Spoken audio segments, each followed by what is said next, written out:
پہلے افغان جنگ پھر تعمیر نو، اربوں ڈالرز لے ڈوبی۔ خصوصی امریکی انسپیکٹر جنرل کی رپورٹ نے گزرے 20 سال گراں قرار دے دیے۔ رپورٹ میں دوحہ مذاکرات کے دوران کی گئی غلطیوں کی بھی نشاندہی کی گئی۔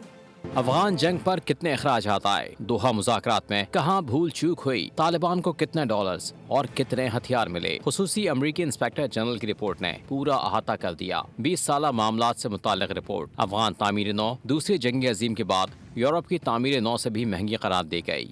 رپورٹ کے مطابق تعمیر نو پر 173 ارب ڈالر خرچ ہوئے، جو دوسری جنگ عظیم کے بعد یورپ کے مارشل پلان سے بھی زیادہ ہے، جبکہ جنگی کارروائیوں پر امریکہ نے اضافی 763 ارب ڈالر خرچ کیے۔ اس جنگ میں 2450 سے زائد امریکی فوجی ہلاک اور 20,700 زخمی ہوئے۔ صرف افغان سیکیورٹی فورسز کا خرچہ 90 ارب ڈالر بتایا جاتا ہے۔ رپورٹ نے افغان سیکیورٹی اداروں میں ہزاروں گھوس ملازمین کا بھی انکشاف کیا۔